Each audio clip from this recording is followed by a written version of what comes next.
¿Qué tal? Un saludo, mi nombre es Elda Estefanía Calderón Domínguez. Actualmente estoy cursando la materia de Derecho Internacional del programa de licenciatura en Derecho que oferta la Universidad Virtual del Estado de Guanajuato. El motivo de este video es dar cumplimiento al reto 5 de la unidad 3, para lo cual he elegido la película titulada La lista de Schindler. Basada en la novela El arca de Schindler, escrita por Thomas Kennedy, La lista de Schindler es una adaptación cinematográfica realizada por Steven Spielberg en 1993. Está ambientada en la Segunda Guerra Mundial y narra la historia de Oskar Schindler, empresario propietario de una fábrica en Cracovia, quien gracias a eso salvó la vida de cientos de judíos durante el Holocausto, empleándolos como trabajadores esenciales y evitando así su traslado a los guetos.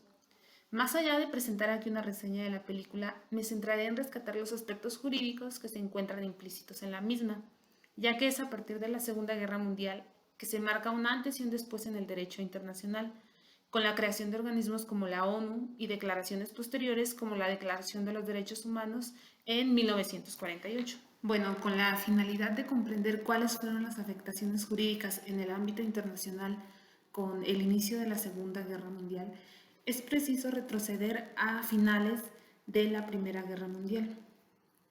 La Primera Guerra Mundial culminó el 28 de junio de 1919.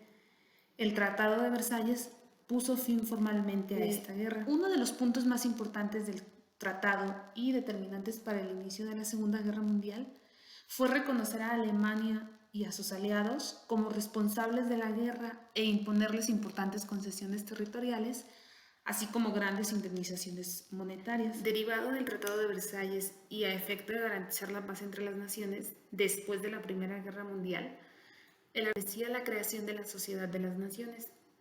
La idea era crear una institución permanente para garantizar la paz, y aunque la organización logró aplacar algunas tensiones entre naciones y contribuyó al concepto del derecho internacional, fue incapaz de impedir que los Estados miembros entraran en otra guerra mundial.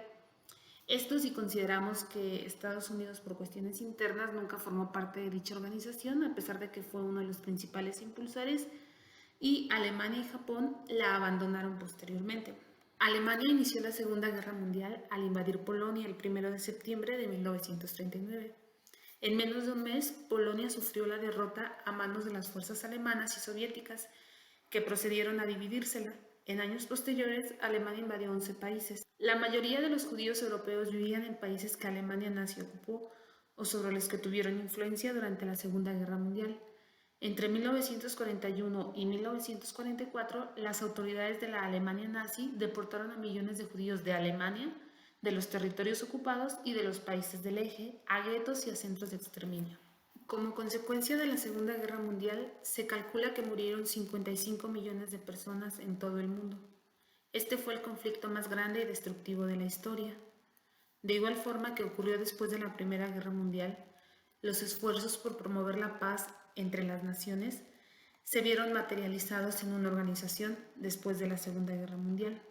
Así, las Naciones Unidas empezaron a existir oficialmente el 24 de octubre de 1945. 4 años después de terminada la Segunda Guerra Mundial, el 10 de diciembre de 1948, ya se contaba con la Declaración Universal de los Derechos Humanos, cuyo propósito fue ser un ideal común para todos los pueblos y naciones, para la protección de la dignidad humana, el bienestar de las personas sin importar el lugar en que se encuentren, su raza, creencias o cualquier otra circunstancia que pueda ser motivo de discriminación.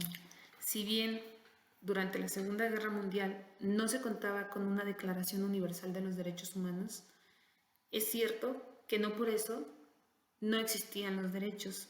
Es decir, tu dignidad no queda plasmada en un papel ni nace a partir de que es inherente a ti mismo por el hecho de ser humano.